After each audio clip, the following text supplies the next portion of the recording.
Assalamualaikum warahmatullahi wabarakatuh. Saya Tia Salsabila dengan NIM 12240229988 dari Prodi Bimbingan Konseling Islam dengan mata kuliah Entrepreneurship. Di sini saya akan melanjutkan materi kelima dan yang keenam, yaitu pengadaan dan penggunaan modal serta menganalisis peluang pasar. Nah, di sini modal merujuk pada sumber daya yang dimiliki oleh suatu perusahaan atau individu yang digunakan untuk menjalankan operasi bisnis atau investasi. Nah, modal dapat berupa uang tunai, aset fisik, saham, atau hak kekayaan intelektual. Nah, definisi modal dapat bervariasi tergantung konteksnya, tetapi secara umum mengacu pada aset yang digunakan untuk menghasilkan pendapatan atau laba. Modal adalah kunci penting bagi keberhasilan usaha. Beberapa manfaat modal termasuk pengembangan usaha, pembiayaan operasional, inovasi dan penelitian, pelunasan utang, meningkatkan daya tahan, menarik investasi tambahan dan memberikan pengembalian kepada pemegang saham.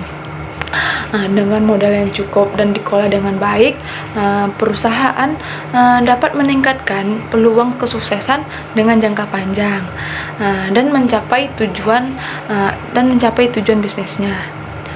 Oleh karena itu, penting bagi perusahaan untuk memastikan bahwa mereka memiliki modal yang mencukupi dan mengalokasikannya dengan bijaksana untuk mendukung pertumbuhan dan keberlangsungan usaha mereka. Nah, bagi pemula dalam mengelola usahanya, langkah-langkah yang dapat membantu yaitu yang pertama ada membuat rencana keuangan yang jelas, yaitu proses merumuskan strategi dan tujuan keuangan yang spesifik untuk membantu memberikan arah yang jelas dan meningkatkan pengelolaan keuangan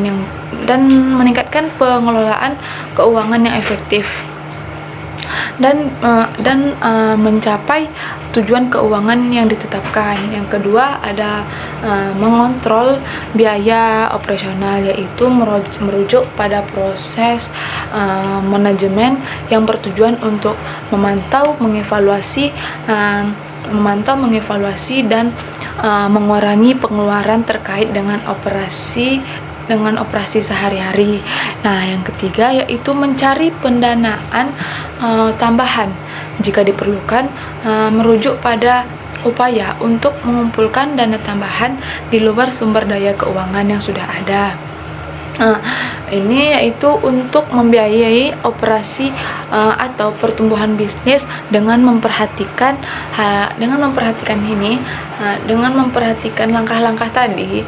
Pemula usaha dapat membangun dasar yang kuat untuk kesuksesan bisnis mereka. Terdapat sumber daya online dan seminar bisnis lokal yang dapat membantu dalam meningkatkan pengetahuan dan keterampilan dalam mengelola modal usaha. Nah, selanjutnya analisis peluang pasar. Peluang pasar menurut Kotler yaitu suatu bidang kebutuhan pembeli di mana perusahaan dapat beroperasi secara menguntungkan. Sedangkan menurut Peirce and Robinson, pengertian peluang pasar merupakan upaya diagnostis untuk menginterpretasikan atribut-atribut lingkungan serta perubahannya. Nah, selanjutnya analisis peluang pasar. Analisis peluang pasar yaitu proses evaluasi dan penilaian terhadap faktor-faktor eksternal yang memengaruhi proses kesuksesan suatu produk atau layanan di pasar. Analisis peluang pasar membantu untuk memahami dan merencanakan strategi untuk membantu merencanakan strategi mereka dengan lebih baik, sehingga mereka dapat memanfaatkan peluang yang ada dan mengurangi resiko yang terjadi dengan keputusan bisnis. Membaca peluang pasar merupakan hal yang penting untuk mengetahui apakah produk yang mereka ciptakan mempunyai peluang untuk dipasarkan. Dan dengan membaca peluang pasar, perusahaan juga dapat mengetahui apa yang sedang dibutuhkan oleh konsumen. Peluang pasar bisa kita dapatkan dari berbagai segi kehidupan, seperti segi teknologi, budaya, dan agama. Analisis lingkungan dan pesaing yaitu proses identifikasi dan penilaian faktor-faktor eksternal yang dapat memengaruhi bisnis. Dalam konteks analisis peluang pasar, faktor-faktor mengacu pada berbagai variabel atau elemen yang dapat memengaruhi permintaan, penawaran, dan dinamika pasar secara keseluruhannya. Faktor-faktornya dapat berupa yang pertama yaitu ekonomi, di mana kondisi ekonomi seperti inflasi, suku bunga, dan tingkat pengangguran. Yang kedua yaitu sosial yaitu tren demografi serta perubahan usia dan gaya hidup. Yang ketiga teknologi, yaitu perkembangan teknologi baru seperti internet dan kecerdasan buatan. Yang keempat yaitu peraturan pemerintah seperti undang-undang